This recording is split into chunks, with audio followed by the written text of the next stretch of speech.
For the last 3 decades, Knowledge Center at Bursa has offered technology, resources, services, space, and a sense of community.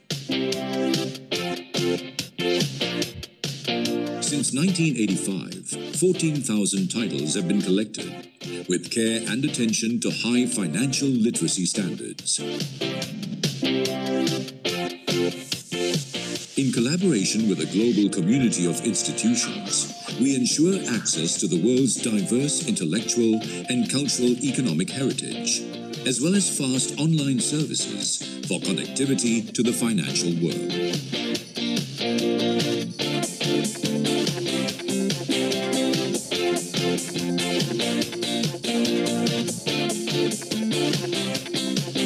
Serving the Bursa Malaysia community and beyond, Knowledge Center at Bursa empowers you in your trading and investment analysis research.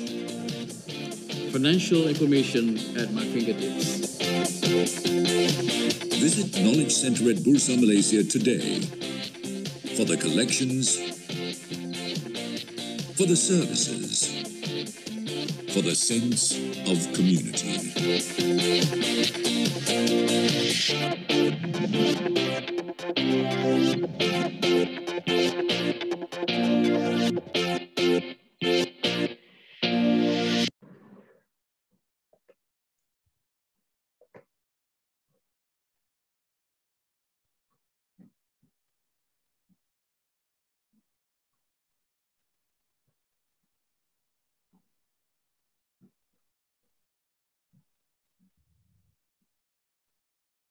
Hai dan selamat malam dan selamat datang ke webinar kita pada malam ini. Saya Syaz, merupakan moderator anda pada malam ini dan akan bersama anda sepanjang webinar ini dijalankan. Okey. Hari ini kita punya webinar bertajuk Permulaan dalam Dunia Pelaburan. Buat pengetahuan semua, webinar series ini dibawakan khas oleh Bursa Malaysia dan dikendalikan oleh Live Champs Sdn Bhd. So, terima kasih di atas kesudian anda semua untuk meluangkan masa dalam menyertai webinar kita pada malam ini dan semoga banyak input yang akan dapat anda dapat daripada sesi ini. So, apa khabar Encik Johnny Tiong? Hai, khabar baik, Puan Syah. Okey, sebelum itu izinkan saya membaca disclaimer terlebih dahulu. Webinar ini adalah bertujuan untuk pembelajaran semata-mata. Pihak kami tidak akan memberikan sebarang cadangan untuk segala jual atau beli. Jadi pihak kami tidak akan bertanggungjawab di sebarang kerugian di atas segala keputusan pelaburan dan perdagangan yang dilakukan. Okey, sebelum itu mari kita kenali latar belakang kita punya penceramah pada malam ini iaitu Encik Johnny Tiong. Encik Johnny Tiong merupakan jurutera dan pelabur dan beliau mempunyai 9 tahun pengalaman dalam pasaran saham dan beliau juga merupakan pengasas kepada Facebook page iaitu Gain Investor, is it? Gain Investor. Dan blog. Beliau juga melatih lebih daripada 1,000 pelabur saham di seminar dan webinar. So hari ini juga beliau berkongsikan visi dan misi beliau untuk bagi ke kita punya partisipan. Dia punya visi dan misi iaitu menolong hayalan ramai untuk memahami kepentingan melabur dan memberikan sumbangan positif. Dan juga membawa mesej bahawa pelaburan dilakukan oleh sesiapa saja pada bila-bila masa dan di mana-mana jua. Itu adalah visi dan misi beliau. Okey, Encik Johnny dah sedia untuk meneruskan webinar kita? Boleh, dah ready dah. Alright. Okay. So I akan share screen. Alright.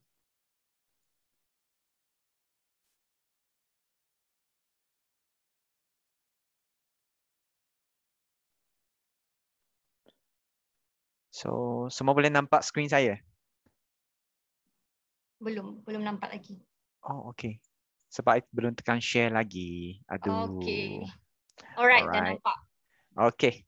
So selamat malam kepada semua peminat setia Live Champ. So selamat malam untuk Puan Syaz. And so kali ini adalah kali pertama I cakap bahasa Melayu dalam webinar ni. So kalau ada apa-apa translation ke yang tak puas hati ke, nanti boleh kita boleh chat nanti dalam Facebook. Okay, so I pun ambil peluang ni untuk melatih I punya bahasa Melayu juga. Okay, so malam ni tema topik malam ni kita adalah permulaan dalam dunia pelaburan. So saya rasa dalam orang ramai sini yang dalam webinar ni tentu ada pelabur yang dah experience, ada pelabur yang masih baru lagi dalam dunia pelaburan. So harap webinar ni akan tolong anda semua untuk mengenali atau mengetahui lagi banyak tentang Bursa Malaysia. Okay, so first slide. Yang ni nampak pasal ni. Okay, let me have my laser. Okay. Sekarang ni adalah masalah sedunia. Masalah sedunia apa yang kita tengah hadapi sekarang. Pertama sekali, gaji rendah. Saya rasa tak ada orang akan cakap, gaji saya tinggi. Tak ada. Semua orang akan rasa gaji semua rendah. Okay. So, yang kedua adalah kadar pengangguran yang tinggi. Terutamanya pada tahun 2016-17 apabila harga minyak sangat rendah. So, pada masa itulah kadar pengangguran pun sangat tinggi. Lepas, saya rasa semua pun boleh perasan kan, masa COVID ni, kadar pengangguran kita lagi tinggi kalau berbanding dengan tahun-tahun yang lepas, yang sebelum ni. Okay. So, ketiga, kita selalu menggunakan masa tukar kepada duit. So, kalau kita rajin bekerja, baru kita dapat duit. Okay, ini adalah masalah ketiga. So kalau masalah keempat, inflasi. So kalau dulu kita pergi kedai mamak ke, teh tarik RM1. Sekarang ni dah jadi RM2.50. RM3 pun ada sekarang ni. So ini adalah inflasi. Okay.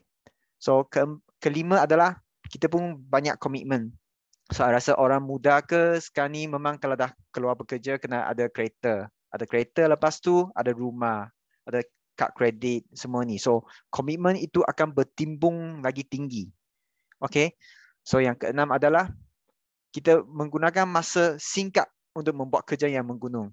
Kalau biasanya dalam dunia pekerjaan kan, so bos akan cakap, okay, saya nak kamu habiskan assignment ni. Lepas tu tanya bos, bila? Bos akan cakap, semalam. So kita terpaksa menggunakan masa yang singkat untuk membuat kerja yang menggunung. Ini adalah permintaan daripada kita punya bos atau sedunia lah sekarang ni. Kita terpaksa kerja sedaya upaya untuk demi kehidupan lah. Okay, so masalah ni bukan masalah you saja, ini adalah masalah sedunia. Okay, ini adalah masalah yang kita tengah hadapi sekarang. Okay, so cara penyelesaiannya.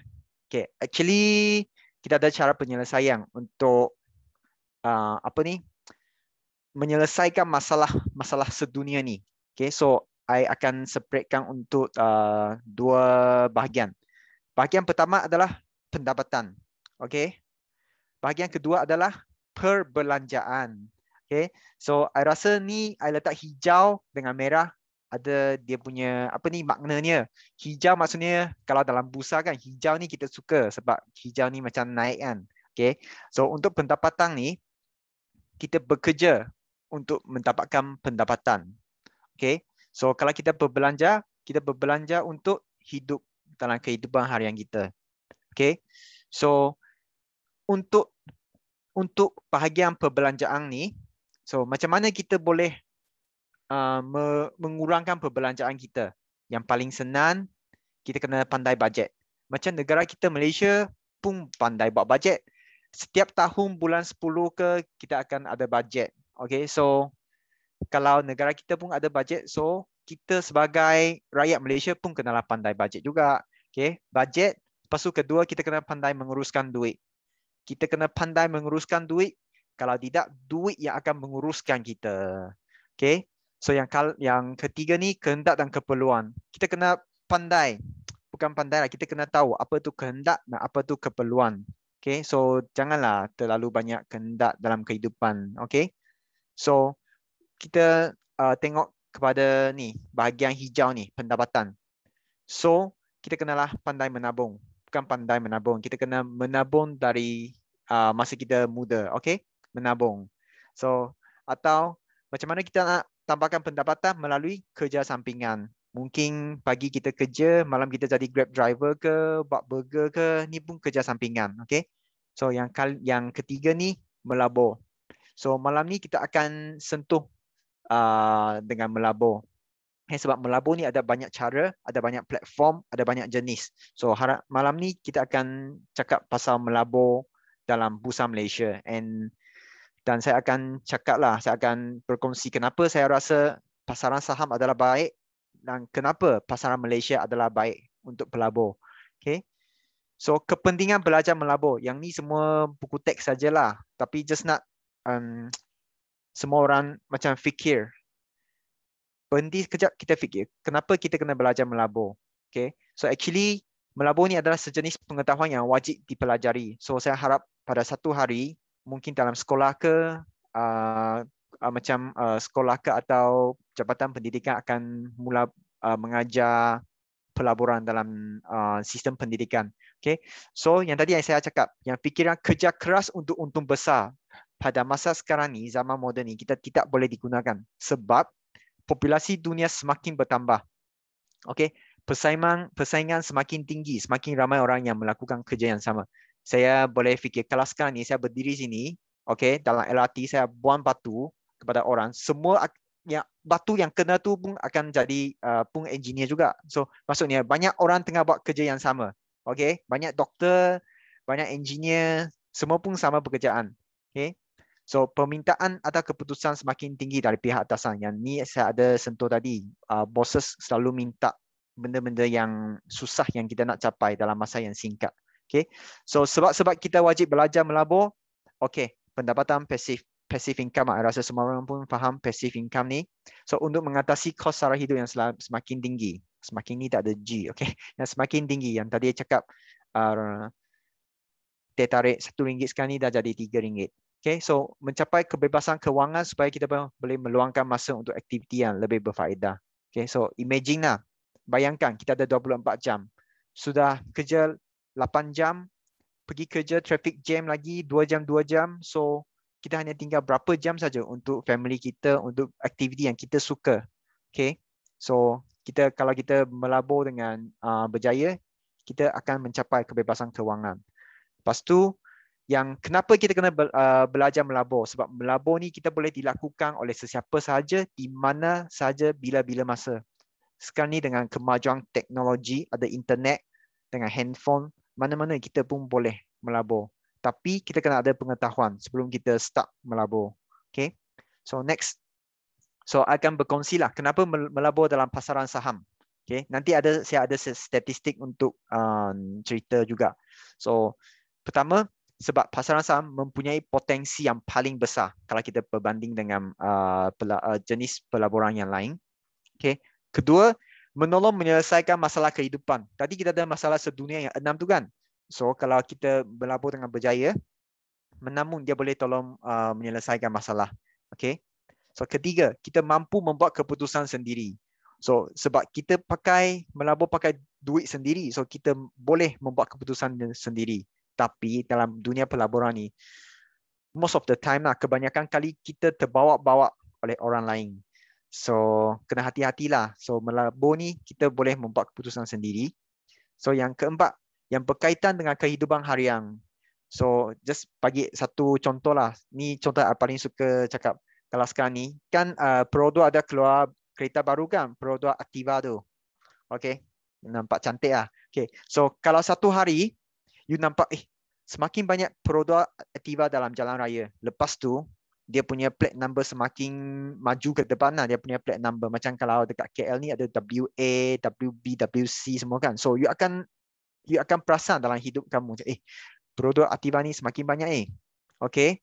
Semakin banyak. Lepas tu plate number pun selalu bertambah dengan cepat. Kadar yang cepat kan. So you akan tahu. Okay. Kalau Perodua Activa ni orang Malaysia suka. So mungkin dia punya sales akan naik. So kalau dia punya sales naik, so harga saham dia pun akan naik. So you bolehlah pergi tengok harga saham tu NBMR. Okay, NBMR. So ini satu contoh saja, bukan nak suruh beli. Ni just macam satu kehidupan harian kita boleh tengok dalam kehidupan kita. Okay, kalau sekarang ni macam dah nak raya kan. So biasanya yang akan jadi orang akan akan beli lagi banyak macam flour, tepung, telur sebab nak buat kek kan, atau nak ni kan, nak meraihkan hari raya. Okay, gula ni pun semua ni company ni, syarikat ni pun ada dalam Bursa Malaysia. So ini adalah benda-benda yang berkaitan lah dalam saham dengan kehidupan kita. Okay, so kenapa saham Malaysia? Okay, kenapa bukan saham Amerika Syarikat ke, US ke, Singapura ke? This is why kenapa saya fikir pasaran saham Malaysia lah. Okay, pertama, negara kita kaya dengan sumber semula jadi. Okay, kita ada minyak, kita ada banyak tanah, kita boleh tanam oil palm ke semua ni. So dia baguslah, negara kita kaya dengan sumber semula jadi. Kedua, pergerakan saham tidak melampau sangat jika dibandingkan dengan pasaran lain. Kalau kita tengok US, satu hari boleh naik macam 100 point. Lepas tu turun banyak. Tapi nasib baik dekat Malaysia ni, kita punya tak ekstrim sangat. Okay, kita masih tak melampau sangat lah. Masih boleh dalam acceptable range. Okay. So ketiga, kita akan mengikuti pasaran Amerika. So kita boleh meramalkan pergerakan Malaysia pada keesokan hari. So kenapa I sentuh sampai US? Sentuh US sebab US dia adalah macam ekonomi yang membawa sedunia. Okay, dia adalah macam abang sulung. Kalau dia jalan cepat, yang lain negara pun akan jalan cepat. So kalau kita tengok contoh, biasanya kalau US market, kita tengok Dow Jones. Kalau Dow Jones naik, let's say lah 200 point ke, so keesokan hari, normally Malaysia pun akan naik juga. Okay, so abang adik lah. So kalau US naik banyak, kita pun boleh tahu Malaysia market pun akan naik juga. Okay, so adalah contoh untuk ikut. So kita boleh meramal dengan lagi senang lah. Okay, so keempat, kita lagi memahami struktur dan polisi negara kita. Okay, so kita Malaysia ni, kita tahu apa polisi baru sekarang ni. For example lah, nak bagi contoh macam 2014 kot, masa negara kita implement ada GST. Rasa ramai orang tak suka GST ni kan. Okay, pun ada lagu GST kan. Okay, GST ni actually masa government nak roll out GST ni, sebab saya ingat dulu saya tengok government punya website, dia ada bagi countdown. Okay, pada kalau tak silap 1st of April ke, 1 hari bulan ni April, GST ni akan dijalankan. So untuk memastikan GST ni betul-betul dijalankan, so saya nampak government punya website ada countdown berapa jam, berapa hari, berapa minit, berapa saat. So pada masa tu kita tahu okay, negara kita akan implement GST. Okay, so kita kena fikir kalau nak implement GST, ada banyak syarikat pun kena dikenakan GST juga. So macam mana company tu boleh buat GST? Of course dia kena engage, dia kena cakap dengan company software lah untuk menolong membuat GST system dalam syarikat mereka. So kita boleh tengok masa tu, I rasa ingat ada sebuah company IFCA, dia dari macam 0.05 sen, okay, dia naik sampai RM2 macam tu. So kenapa harga saham dia boleh naik tinggi? Sebab dia adalah tema adalah betul masa tu, sebab company tu dia buat GST software. Okay, so kalau dia buat GST software, kita boleh imagine ada banyak company, ada banyak SME di Malaysia ni. So apa pun dia pun mati-mati pun kena ada GST software. So company yang buat GST software ni memang dia untung lah masa tu. IFCA, YGL, Sensor, semua ni. So tapi ini adalah tema yang short term, yang pendek, bukan untuk jangka masa panjang. Sebab kalau semua company dah ada software tu, dah ada software GST, so maka company tu macam dia punya keuntungan akan semakin rendah lah kan. So kenapa company syarikat tu harga saham dia akan naik? First, sebab dia punya keuntungan dia tinggi. Okay, mungkin masa tu nak buat GST ni semua company engage dia. Oh, okay. So dia lepas dia buat satu software, dia ada duit masuk. So masa itulah dia untung banyak sikit, untung lagi banyak kalau compare dengan sebelum ni lah. Tapi lepas tu kalau dah semua company dah register GST software, so kita akan nampak dia punya macam keuntungan semakin rendah. So masa itulah kita kena beli awal, lepas tu kita boleh jual kalau kita rasa company tu tidak ada pertumbuhan, tak ada growth lagi. Okay, so dengan struktur dan polisi negara kita ni, kita lagi faham. So kita boleh observe lah, kita boleh memerhatikan pasaran Malaysia ni. So lagi senang lah untuk kita melabur. Okay. So okay, dalam webinar ni akan memperkenalkan kita punya indeks, iaitu FBM KLCI. Okay, so nak bagi satu contoh yang paling senang, kita tengok World Cup ni. Okay, so kalaulah dalam World Cup ni, setiap negara akan memilih permainan yang paling unggul atau paling bagus untuk mewakili negara masing-masing. Okay, kalau World Cup lah. Okay, ada apalah, Cristiano Ronaldo ke, Messi ke, Neymar ke, semua tu akan jadi top priority untuk kita pilih mewakili negara masing-masing. Okay, so kalaulah dalam Malaysia kita, negara kita tak ada dalam World Cup lah. Tapi kalau badminton, confirm kita akan hantar Datuk Lee pergi mewakili Malaysia. Tapi beliau dah bersara dah. Okay. So kalau badminton ni. So yang I nak cakap ni, actually, dengan indeks pun sama. Kita akan memilih syarikat yang cemerlang, gemilang dan terbilang. Kita akan pilih syarikat yang paling bagus yang boleh mewakili negara Malaysia. Okay. So dalam negara Malaysia ni, kita punya indeks nama dia adalah FBM KLCI. Okay, so kalau kita tengok FBM KLCI ni, kita terdiri daripada 30 buah syarikat besar di Malaysia. Okay, 30 bukan 40, 50 FBM KLCI kita ni 30 buah syarikat besar di Malaysia. So sama dengan negara lain, indeks mereka pun terdiri daripada syarikat-syarikat yang besar dalam negara mereka. So kalau kita tengok macam US market ke, yang kita semua kenal ke, dalam Dow Jones mereka ada Coca-Cola, okay. Kalau dalam Nasdaq ada Apple, ada Google, semua ni. So kita memang nak pilih company yang paling bagus, paling besar untuk mewakili. Okay. So kalau indeks kita semakin tinggi, ini bermakna ekonomi negara kita pun semakin maju. Okay. Ini ada satu indikator.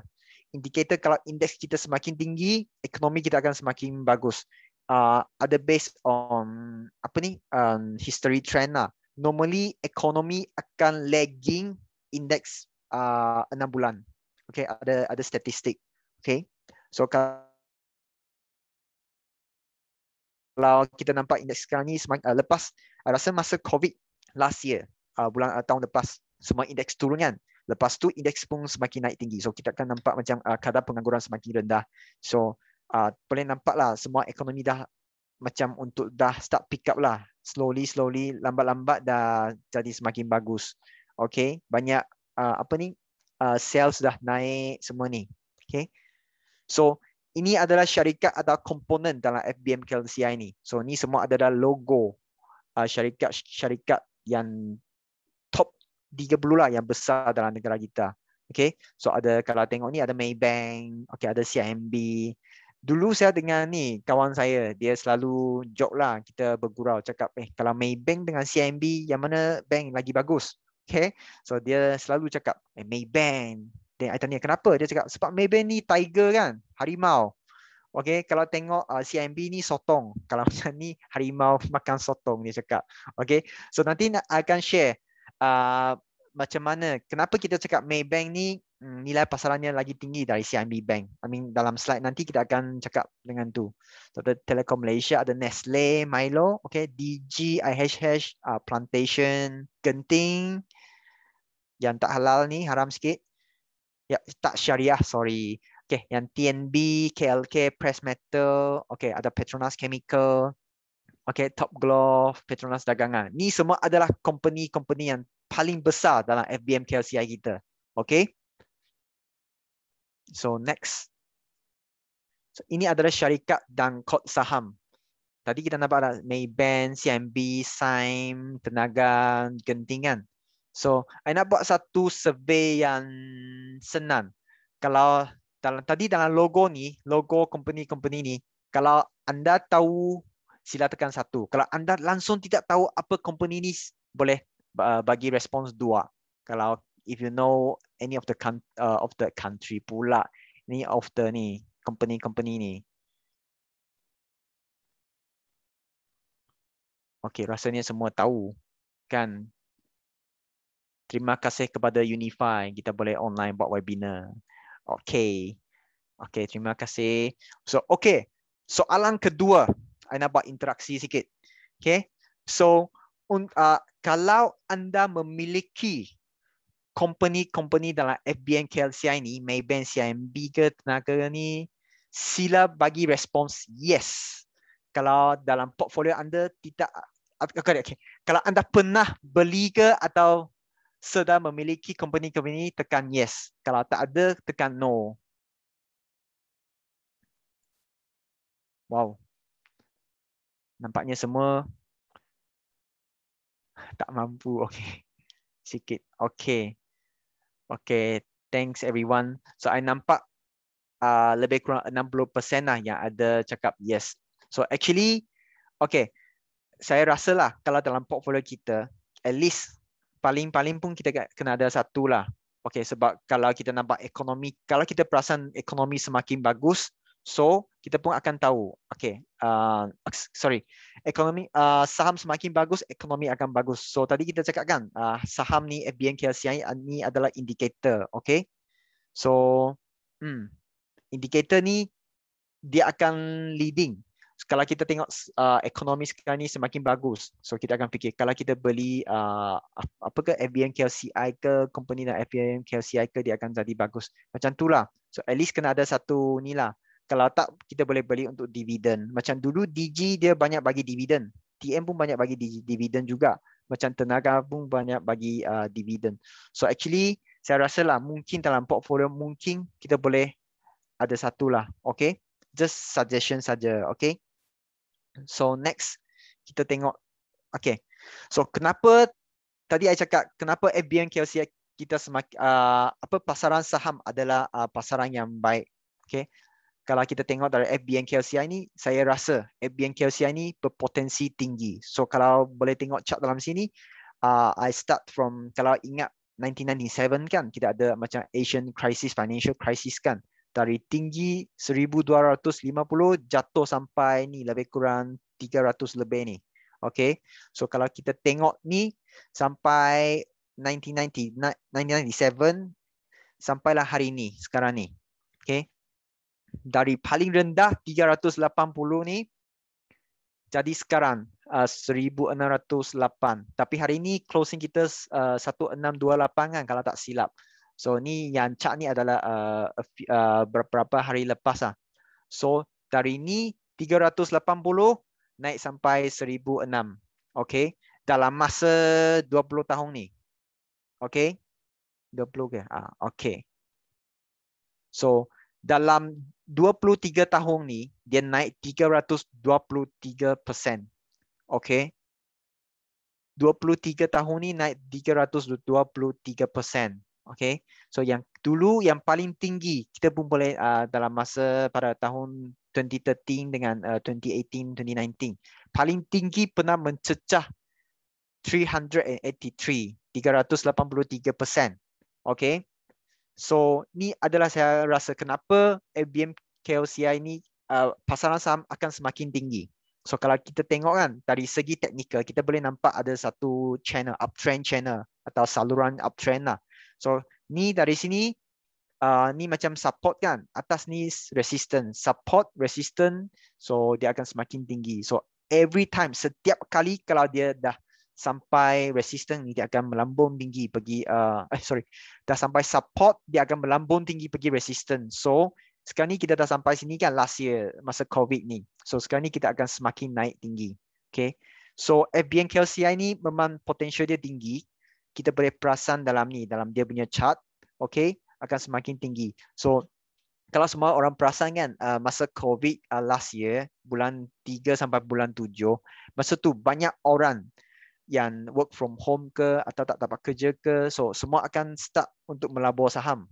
Okay, so masa tu lah banyak account macam Rakuten ke, RHB Bank ke, Maybank ke, banyak orang pergi membuka account untuk melabur.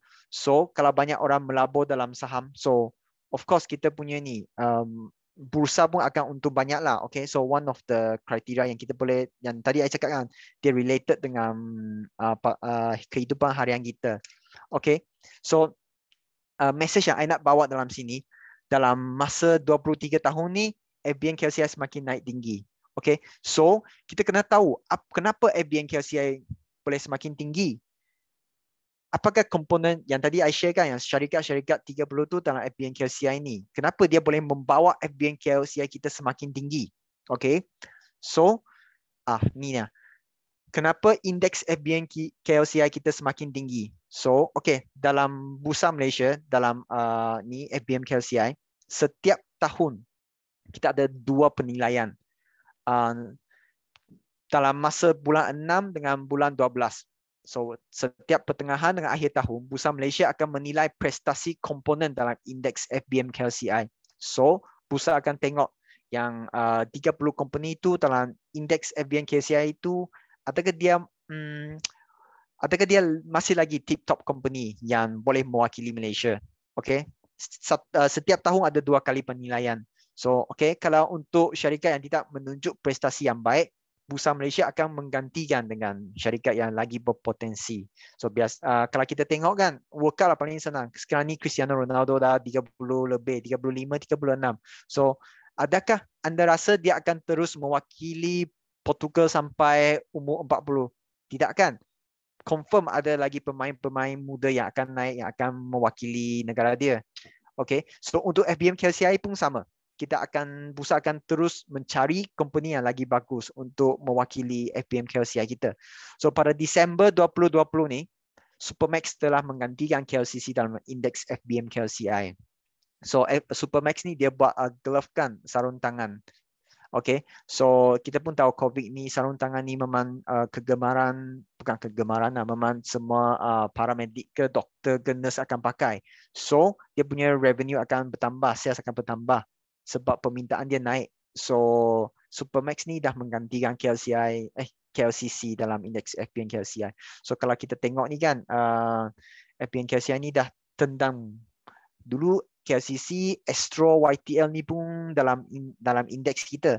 Tapi sepanjang rasa 10 tahun ni, Bursa Malaysia kita akan terus menilai yang tak perform, yang tak ada keputusan yang baik, dia akan terus tendang. Kita akan masukkan company-company lain yang berpotensi, yang boleh mewakili negara kita. Macam ada yang baru masuk, Supermax ke, Hatta pun buat sarung tangan juga. Dialog ke, oil and gas ke, sebab dia buat downstream. Okay, so banyak-banyak ni lah.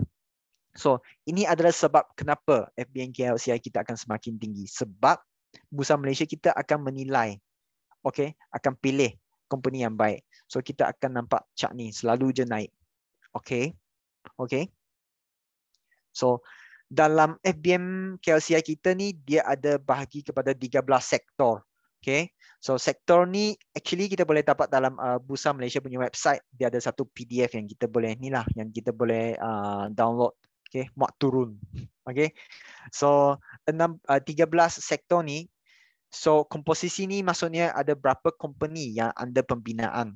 Okay, so kita ada construction, pembinaan 51 company. Yang paling besar adalah produk dan perkhidmatan industri, which is industry products and services 216. Okay, produk dan perkhidmatan pengguna, which is consumer. Okay, tenaga, perkhidmatan kewangan, which is our financial, kita punya Maybank, CIMB Bank tadi. Perkhidmatan kesihatan. Sebelum ni tak ada perkhidmatan kesihatan. I rasa macam 2 tahun lepas ke baru ada ni sektor perkhidmatan kesihatan, healthcare. So that's why kita nampak dalam FBM KLCI, macam last year kan masa COVID tu, seluruh negara, seluruh dunia punya indeks pun turun. Tetapi sebab kita boleh FBM KLCI kita ni boleh recover dengan cepat sebab kita ada company kesihatan dalam negara dalam FBM KLCI. So that is why lah kita punya FBM KLCI akan rebound sangat cepat lah. Okay.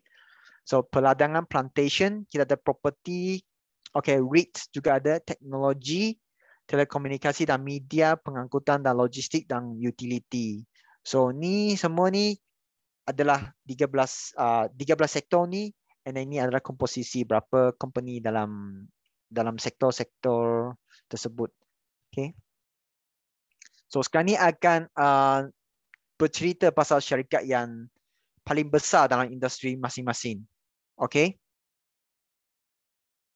So, okay, kalau anda perasan, I dah mengatur 13 sektor tu dari nilai pasaran. Nilai pasaran ni dalam English kita panggil dia market capitalization. So market capitalization ni actually dia number of shares, jumlah saham, jumlah kuantiti saham darab dengan harga saham.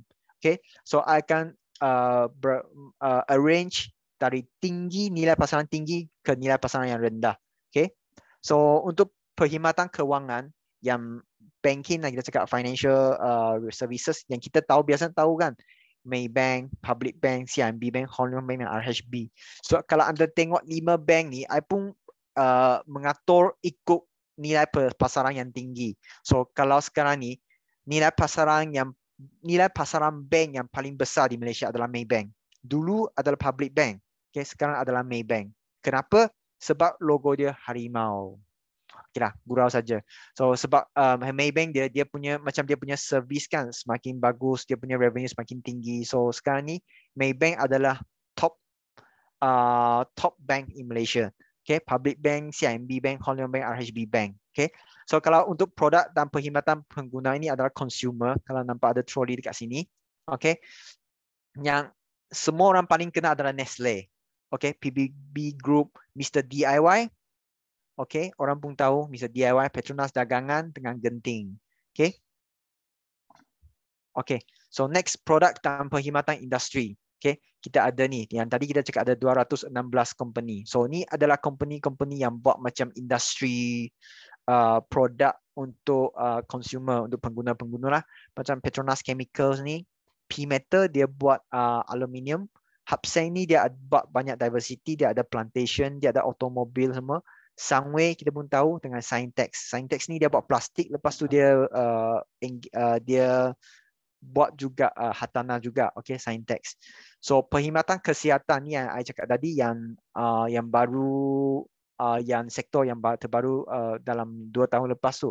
Okay, ada 13 company, nilai pasaran dia 143 bilion. Okay, so kita ada IHH Healthcare. Okay, kita ada Top Glove. Tadi ada orang tanya Top Glove. Okay, Top Glove, Hartalega, Supermax dengan Kosan. Okay, so yang ni Top Glove, Hartalega, Supermax dengan Kosan atau orang lagi kenal sebagai F4 lah, Top 4 lah, yang macam yang sarung tangan terbesar di Malaysia lah atau di seluruh dunia. Okay, so kita ada telekomunikasi dan media. Okay, ada 16 company dengan nilai pasaran dia 136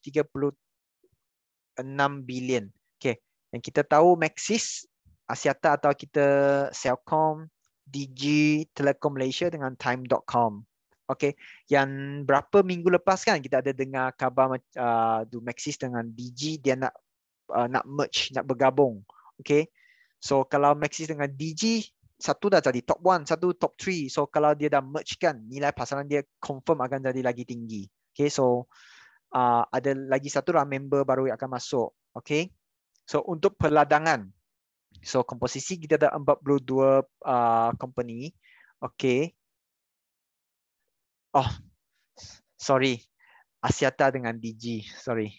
Okay, sorry. Thanks Megak. Okay, so untuk peladangan ni, okay, ada 42 company. Okay, So this yang paling besar nilai pasaran dia Sime Plantation, LI Corp, KLK, Genting Plantation dengan Batu Kawan. Okay, so I selalu je rasa macam sebab macam tahun lepas kot atau 2 tahun lepas, masa tu sebab negara kita banyak produce palm oil kan, and then masa tu I rasa Europe countries, negara-negara Eropah macam cakap palm oil is not good, adalah buat macam macam apa tu, buat banner cakap lah, I mean buat protes cakap palm oil is not good ke apa ke. So masa tu lah kita punya saham plantation pun turun. Okay, tapi after that lepas protes tu dah macam sebulan 2 bulan ke semua dah tone down sikit. So masa tu lah peladangan kita semakin naik. Okay, so okay, plantation. Next kita tengok utility. Okay. Utility ni dia macam yang provide apa ni, electricity kepada negara lah. So yang ni ada 12 company, 117 bilion nilai pasaran dia. Yang kita tahu tenaga, Petronas Gas, YTL Power dengan Malakoff. Kalau kita tengok kan, actually yang I boleh cakap, tenaga ni dia memang apa ni, dominan sekali. Dia macam sekarang ni kan dalam Malaysia, kalau company-company yang listed company yang membekalkan elektrik, normally tenaga. Kita pun semua pakai tenaga, except in ni lah dalam ni Sabah Sarawak lah. Sarawak pakai Sesco kan. Okay, so yang tenaga ni dia memang monopoli. So kalau kita nak beli company yang bagus, actually I rasa lah kalau kita boleh beli company yang monopoli, then dia akan jadi bagus lah. Okay, macam dulu kita ada MYEG. Kalau biasanya kita nak renew Rotex kan, kita tak nak beratur lah, kita terus pergi laman web MYEG untuk ni. So masa tu kalau kita tengok tagline MYEG, your e-government. Okay, MYEG e-government. So masa tu MYEG nak renew Rotex semua, memang MYEG yang buat saja. Tak ada company lain yang buat. So kita boleh nampak dia punya harga saham tu naik saja.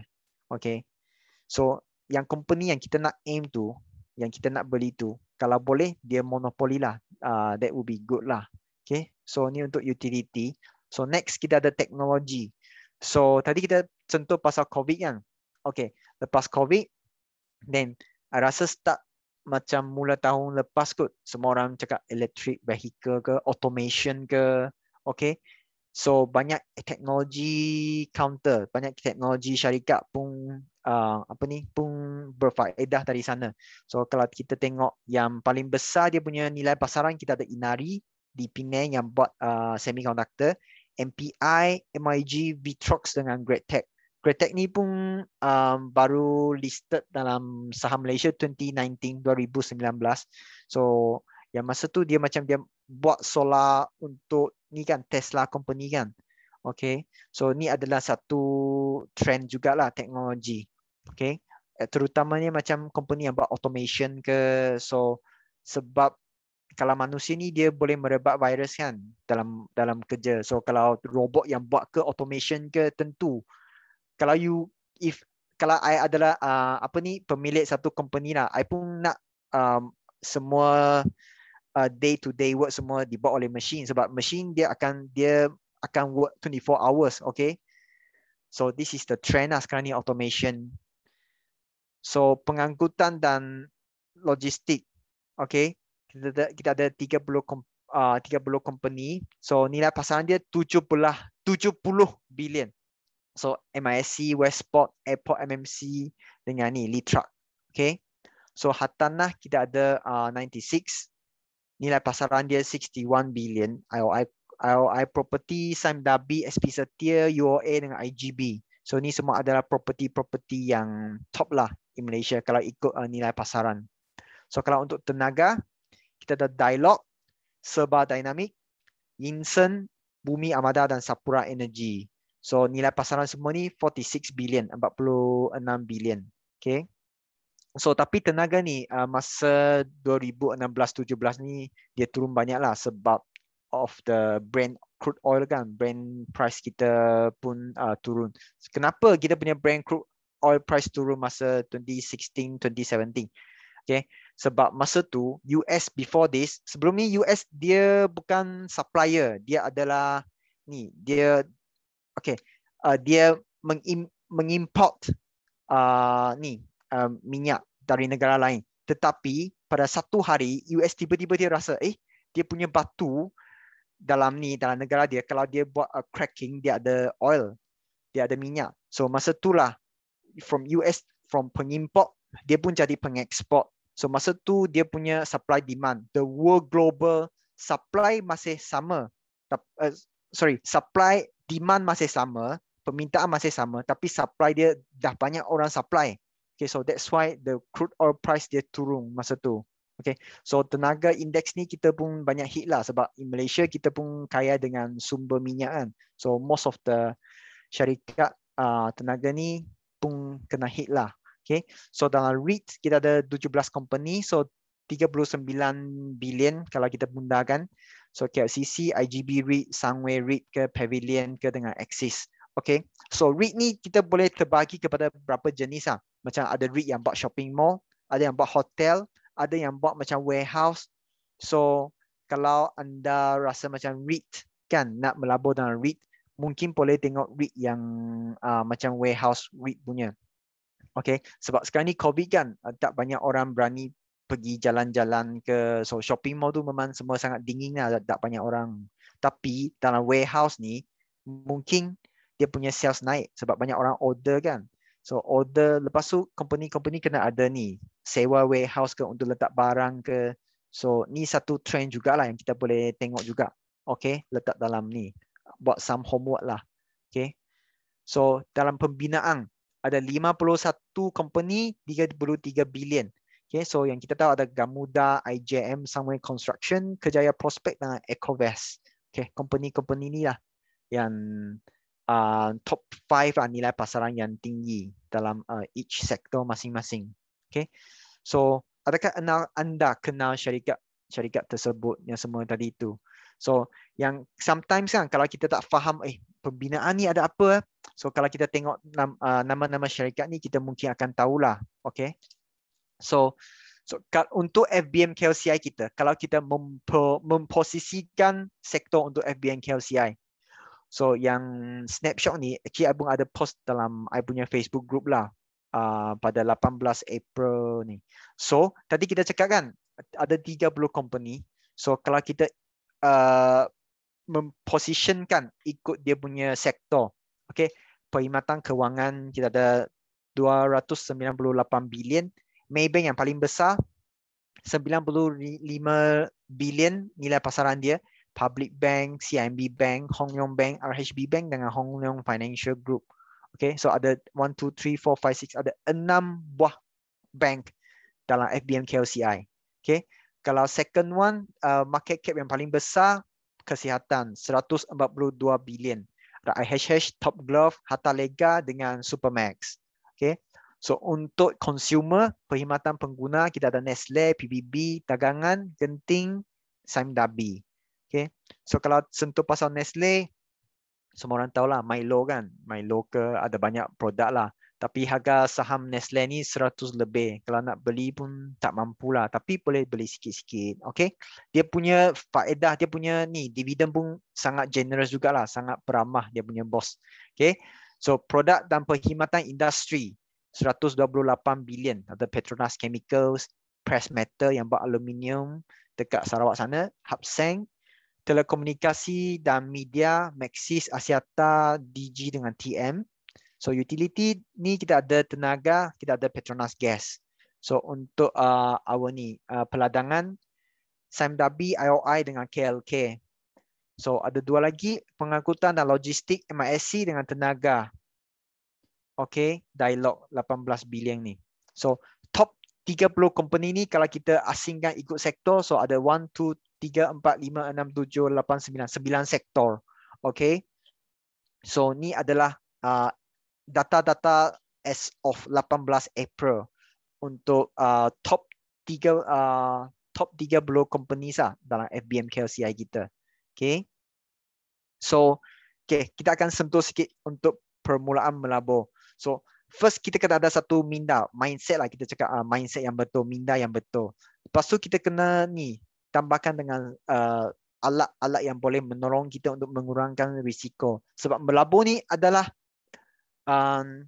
cara senang untuk kita cakap, melabur ni adalah untuk mengurangkan risiko.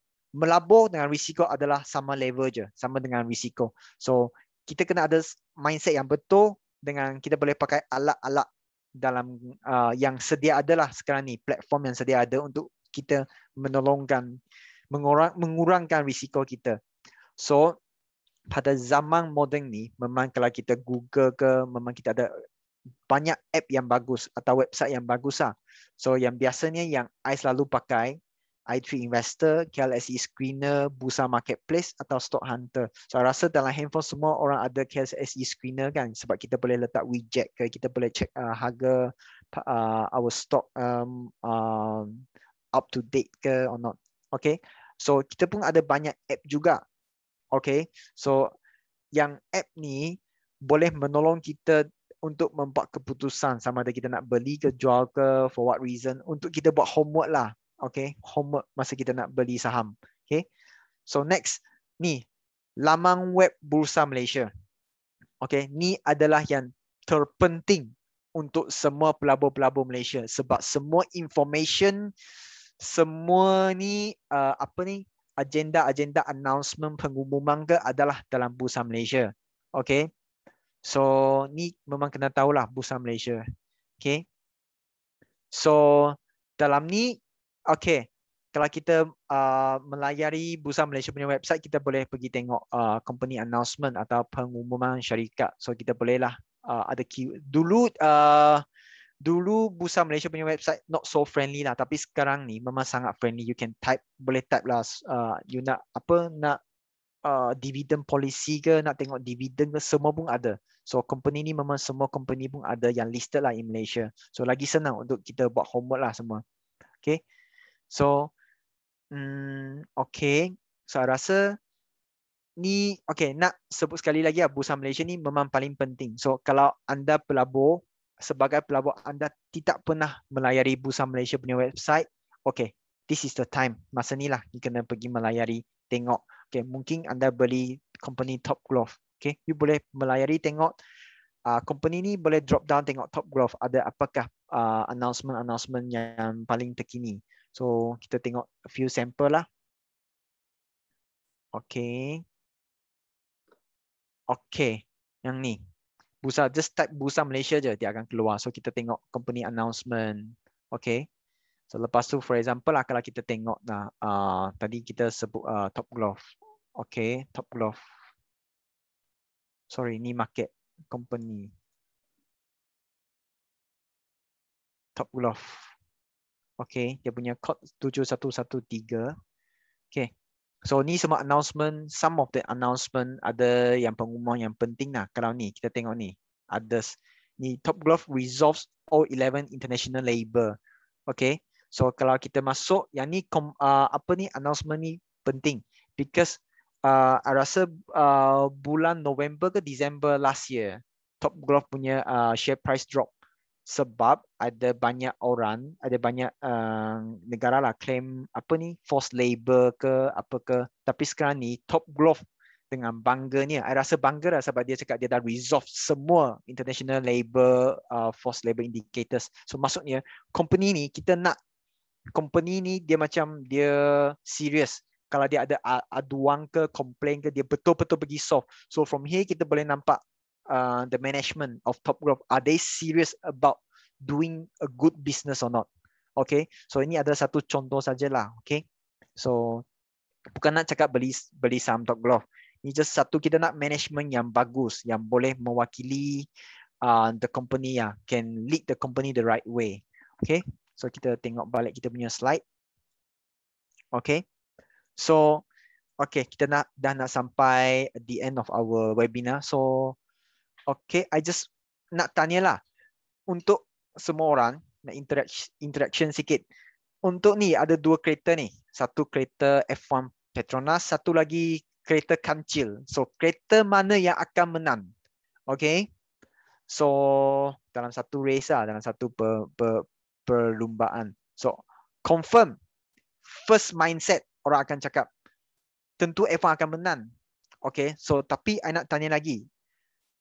How confident are you? Berapa yakin yang anda rasa ni F1 ni akan menang? 80% ke? 100% ke? So adakah kita mengabaikan some faktor-faktor tertentu? So macam mana kita boleh menambahkan keyakinan kita untuk membuat keputusan? So it's actually melalui penyelidikan dan kajian. Yang I sebut tadi tu kita kena buat homework. Okay, kita kena buat homework.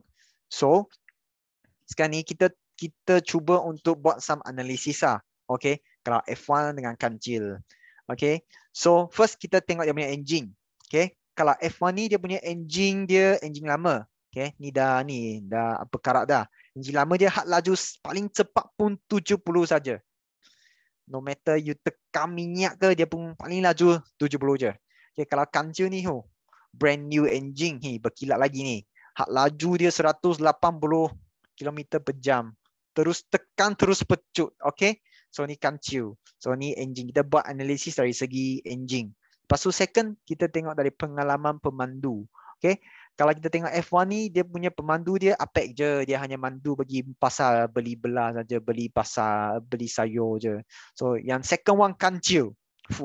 Dia punya ni pemandu dia Lewis Hamilton ni, juara F1 ni. Okay, so dari segi engine dengan pengalaman pemandu, lepas kita dah buat homework, kita dah buat penyelidikan, confirm.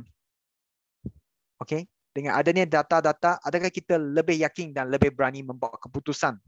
Kan? Okay, so melabur saham pun sama juga. Semakin banyak kita membaca, menyelidik, mengkaji serta mengesahkan maklumat dan data, justru kadar kejayaan kita akan semakin tinggi. Okay, kenapa saya stres sangat on mengesahkan maklumat? Sebab sekarang ni dalam dunia cyber ni, banyak maklumat adalah palsu. Okay, banyak maklumat adalah tidak betul. So kita kena mengesahkan. We need to do our part. Kita kena buat kita punya ni on judgment. Ada maklumat ni cakap nak maklumat tertentu ke, kita kena pergi mengesahkan sendiri sama ada maklumat tu betul atau tidak. Okay, of course banyak bila kita melabur saham kan, banyak orang cakap company ni, company tu, tapi kita kena buat, kita boleh dengar boleh dengar, tapi homework tu kena buat, confirm homework tu kena buat. Sebab semakin banyak kita buat homework, kita akan rasa kita semakin confident untuk membuat keputusan dalam pelaburan. Okay, so I rasa that's all for my last slide. Syaz, pass back to you. Right, terima kasih kepada Encik Johnny di atas perkongsian diberikan. Okey, sekarang kita akan masuk ke Q&A session. So, kepada sesiapa yang ingin bertanya soalan kepada kita punya speaker pada hari ini, boleh anda ajukan soalan anda di Q&A box. Sementara kita tunggu soalan kita. Okay, kita dah ada questions.